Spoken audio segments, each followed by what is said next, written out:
बिस्मिल्लाह वस्सलातु वस्सलामु अला रसूलिल्लाह रब्बि इश्रह ली सदरी व यस्सिर अमरी वहलुल उक़दतम मिन लिसानी यफ़क़हू क़ौली रब्बी ज़िदनी इल्मा। एक मरतबा फिर आपका खैर मकदम है ग्रामर विद जाज़िबा में। आज का 5वां शुमारा है और ये शुमारा जो है SI एंटरप्राइजेज़ की ताउन से हम पेश कर रहे हैं और जिनकी एक इस्लामिक चैनल भी है नोइंग नॉट्स, तो हम उनके काफ़ी शुक्रगुजार हैं। तो हम आज अपना टॉपिक स्टार्ट कर रहे हैं और इंशाल्लाह ये जो आज टॉपिक आपके साथ होने जा रहा है, ये इस सीरीज़ का जो मैंने कल भी आपसे बात की, ये इस सीरीज़ का क्रैक्स होगा। और अगर आप इस सीरीज़ में ये चंद एक लेक्चर्स जो वर्ब पर हम करने जा रहे हैं, अगर आप इन पर कंसंट्रेट करेंगे तो इंशाअल्लाहुल मुस्तान जो ग्रामर की मेजर मिस्टेक्स जो अक्सर बेशतर बच्चे हमारे करते हैं, वो सारी की सारी मेजर मिस्टेक्स जो है रफ़ा हो जाएंगी और इंशाअल्लाह आपकी अंग्रेज़ी जो है बहुत ही अच्छी खूबसूरत ग्रामेटिकली करेक्ट हो जाएगी इंशाअल्लाह। तो आज हम करने जा रहे हैं जो वर्ब की जो मुख्तलिफ फॉर्म्स जो हम बहुत ही बचपन से इनके बारे में हम बात करते आए हैं कि वर्ब की फॉर्म्स के बारे में आज हम बात करेंगे। तो वर्ब्स को हमने डिस्कस किया कि वर्ब्स ये इनकी 4 खुसूसियात है और बुनियादी जो इनका असल में जब हम पहचान करते हैं तो पहचानने के लिए हम एक पॉइंट का हमेशा ख्याल रखते हैं कि they are stuck in time. इसके बारे में मैंने बात की, तो मैं सिर्फ आपका उसकी तरफ सिर्फ आपका ध्यान मबजूल कराना चाहता हूं कि ये उसके साथ पाइवस्त लेक्चर है। तो उसमें हमने बात की थी कि verb is actually about the subject, और सब्जेक्ट के बारे में ये 4 बातें बयान करता है। What a subject is, what a subject has, what a subject does and what is done to subject. तो ये जो what is done to subject, ये जो 4 बातें हैं, इनमें से आज जो हम डिस्कस करने जा रहे हैं वर्ब की फॉर्म्स के बारे में, तो पहली 3 फॉर्म्स पर हम इंशाअल्लाहुल मुस्तान आज हम कंसंट्रेट करेंगे। और अगर ये फॉर्म्स आपकी समझ में आ गई तो आप समझ लीजिए कि टेंसेस जो अक्सर बेशतर इंसान को बहुत परेशान करती हैं, वो टेंसेस आपके सिर्फ 15 मिनट में क्लियर हो जाएंगे। एंड आई गारंटी यू ये सिर्फ 15 मिनट में आप सारे के सारे टेंसेस को अंडरस्टैंड करेंगे if you understand the forms of verb. तो हमारा जो आज का लेसन है वो है फॉर्म्स ऑफ वर्ब। अक्सर बेशतर बच्चों को हम सिखाते हैं, चूंकि उनका जहन जो होता है जब वो बचपन में सीखते हैं, तो हम उनको बोलते हैं कि बेटा वर्ब की 3 फॉर्म्स हैं। और अक्सर बेशतर आपने सुना होगा, हम उनका नाम कहते हैं फर्स्ट फॉर्म, फिर कहते हैं सेकंड फॉर्म, उसके बाद कहते हैं थर्ड फॉर्म। इनको हम ऐसे ही रखेंगे क्योंकि जिस तरह से हमने बचपन से पढ़ा है तो उसको हम मिटाएंगे नहीं, उसको हम साथ लेके चलेंगे। But will add to these forms, हम इन फॉर्म्स को ऐड करेंगे और उसके बाद एक एक करके इन सब की खासियतों के बारे में बात करेंगे। और ये उतना लंबा चौड़ा कोई मसला नहीं है कि कोई इसको सीख नहीं सकता है। मैं आपसे वादा करता हूं कि अगर आप बिल्कुल कंसंट्रेशन के साथ आप इस पर अच्छी तरह से ध्यान करेंगे तो आज ही आपके ग्रामर के बुनियादी मसाइल जो है आपके हल हो जाएंगे। और इनमें बहुत सारी चीजें जो अभी तक आपके रहे हैं वो इंशाअल्लाह क्लियर हो जाएंगे।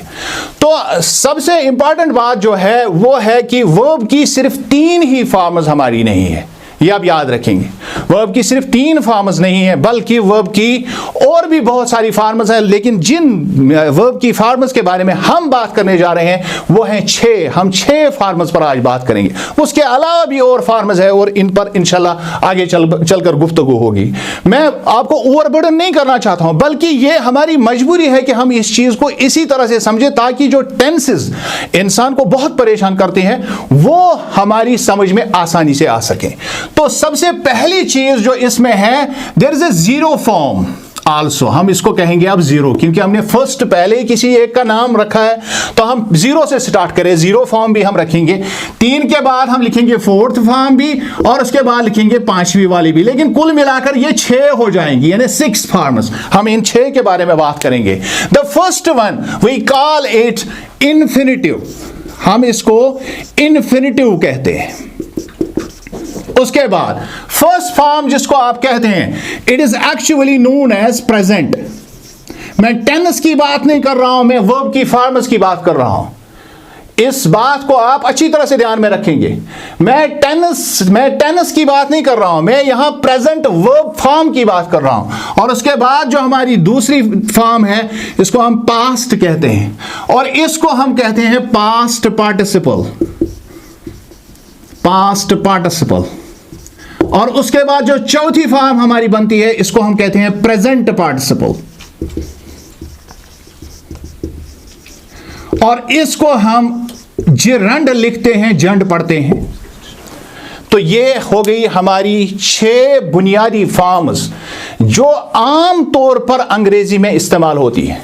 लेकिन इनके अलावा भी फॉर्म्स हैं, इनके बारे में हम कभी और गुफ्तगू करेंगे इंशाल्लाह। इसी सीरीज में हम आगे चलकर उसके बारे में भी इंशाल्लाह बात करेंगे।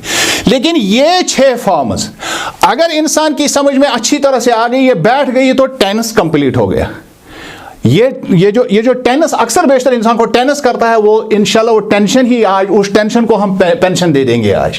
तो इसमें मैं पहले आपको ये समझाऊंगा कि इसमें कौन सी फॉर्म्स एज वर्ब्स इस्तेमाल होती है और कौन सी वर्ब्स इस्तेमाल नहीं होती है।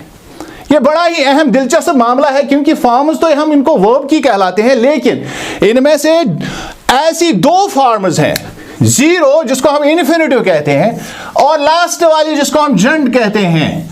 ये 2 फॉर्म्स किसी भी सूरत में कभी भी एज वर्ब इस्तेमाल नहीं होती है। ये कभी भी एज वर्ब इस्तेमाल नहीं होती है। तो इसका मतलब अगर ये एज वर्ब इस्तेमाल नहीं होती है, तो हमारे पास बचता क्या है, जो हमने पार्ट्स ऑफ स्पीच में आपको समझाया। फिर हमारे पास ऑप्शन क्या बचता है, तो ऑप्शन बचता है ये एज नाउन इस्तेमाल होती है। और पिछले एक लेक्चर के कमेंट में भी किसी ने यह सवाल पूछा था कि हम किस तरह से वर्ब की फॉर्म्स का इस्तेमाल हम एज नाउन कैसे करेंगे। तो ये उसके लिए बहुत ज़बरदस्त लेक्चर होने जा रहा है, तो आप बिल्कुल तवज्जो रखेंगे। यानी फॉर्म्स को डिस्कस करने से पहले हम ये तय करेंगे कि वर्ब किस तरह से इस्तेमाल होता है। तो ये 2 फॉर्म्स जो हैं, जिनके बारे में अभी हम गुफ्तगू करेंगे, किस तरह की होती है, ये 2 फॉर्म्स बिल्कुल भी वर्ब में इस्तेमाल नहीं होती है। होगी पहली बात, the first one. Second one, उसके बाद ये तीसरी और चौथी जो बचती है, दे कैन बी यूज्ड।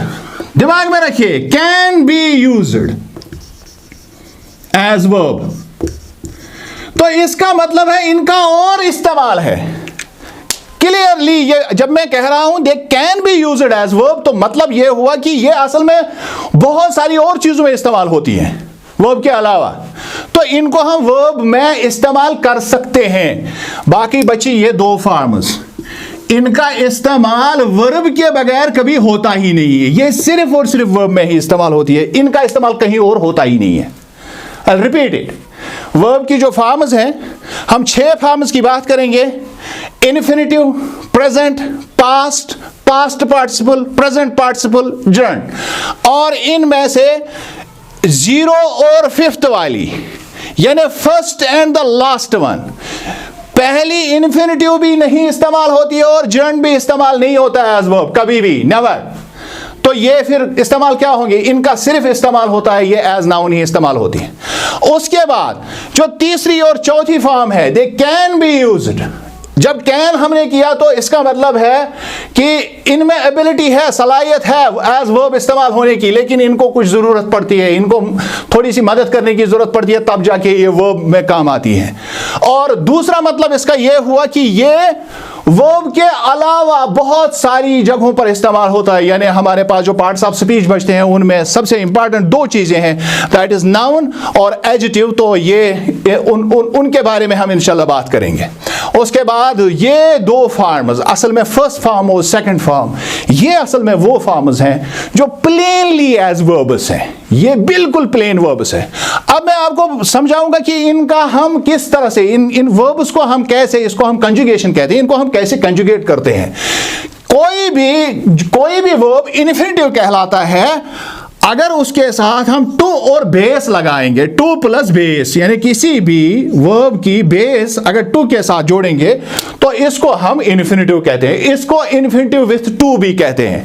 और कभी कभार हम यूसेज में इन्फिनिटिव को टू के बगैर भी इस्तेमाल करते हैं, उसको बेयर इन्फिनिटिव कहते हैं। मैं आपको परेशान नहीं करना चाहता हूं, आप सिंपली समझ लीजिए टू के साथ किसी भी वर्ब को जब हम रखेंगे तो वो इन्फिनेटिव कहलाएगा। उसके बाद फिर हम इस बेस को टू से हटा के यहां पर ले आएंगे तो हमारी फर्स्ट फॉर्म बनेगी जिसको हम प्रेजेंट कहेंगे। मिसाल के तौर पर अगर हम वर्ब को ले लेंगे, यहां पर हम वर्ब ले लेंगे टू गो, ये बन गया इन्फिनेटिव टू गो, और यहां पर बनेगी पहली फॉर्म गो। इस प्रेजेंट के बारे में हमेशा ध्यान रखिए, इसके अंदर दो फॉर्म्स हमेशा छुपी हुई रहती है। इसके अंदर दो फॉर्म्स छुपी हो, एक होती है प्लेन बेस फॉर्म, तो हटा के जो बचता है तो हमारी बेस फॉर्म कहलाएगी। लेकिन इसके अलावा भी इसमें एक और फॉर्म आती है जिसको मैं कहता हूं एस और ईएस फॉर्म, यानी इस वर्ब के साथ आप एस ईएस जोड़िए तो वो दूसरी फॉर्म जो प्रेजेंट के अंदर ही आती है वो फॉर्म, यानी गो एंड गोज क्या हम लिखेंगे। फिर आती है पास फॉर्म यानी सेकंड फॉर्म, तो गो की सेकंड फॉर्म वेंट है। उसके बाद यहां पर तीसरी फॉर्म, यहां पर गॉन, और यहां पर प्रेजेंट पार्टिसिपल, ये हमेशा बेस प्लस आईएनजी होता है, या जिसको हम वर्ब प्लस आईएनजी भी कहते हैं, यानी गो और उसके साथ आईएनजी। और ये वाली फॉर्म भी इसी कंस्ट्रक्शन की है, गोइंग ही ये भी है,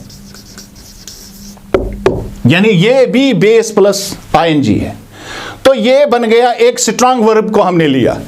स्ट्रांग वर्ब मतलब जिसमें सारी के सारे जो हमने जब इसको कंजुगेट किया तो आप देख रहे हैं कि ये फॉर्म्स चेंज हो रही है, तो यहां पर गो, गोज और फिर वेंट हो जाता है, फिर यहां गॉन बनता है।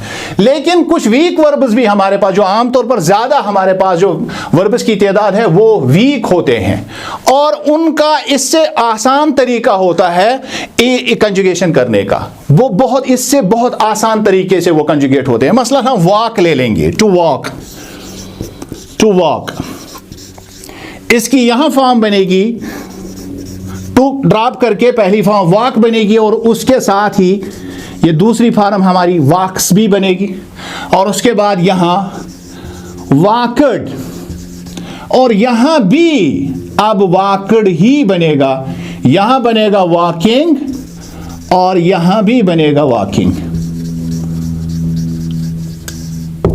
अब ख्याल रखिए, अब दिमाग में रखिए कि अब वाकड़ यहां भी है, वाकड़ यहां है। अब हमें किस तरह से पता चलेगा कि ये वाकड़ पास्ट पार्टिसिपल है या ये वाकड़ पास्ट है?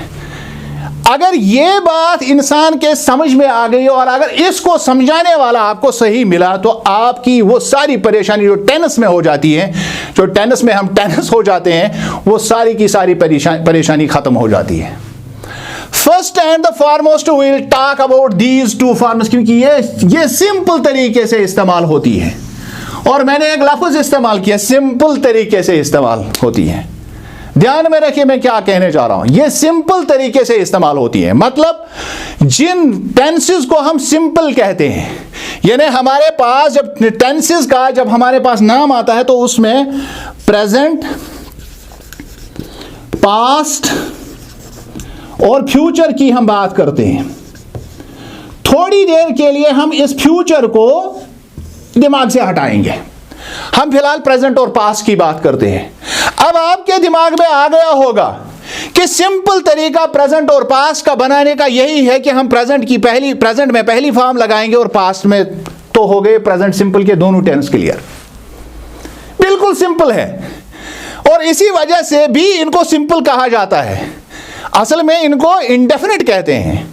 जो ग्रामर की टर्मिनोलॉजी में प्रेजेंट सिंपल को हम प्रेजेंट इंडेफिनिट कहते हैं और पास्ट सिंपल को पास्ट इंडेफिनिट कहते हैं। सिंपल इस वजह से है क्योंकि इसमें देखना नहीं है, वर्ब की फॉर्म्स में से फर्स्ट फॉर्म और सेकंड फॉर्म को उठाया हमने, फर्स्ट फॉर्म को यूज किया तो ये बन गया प्रेजेंट सिंपल, और सेकंड फॉर्म को यूज किया तो ये बन गया पास्ट सिंपल। तो आपके दो टेंस तो हो गए, बिल्कुल खत्म।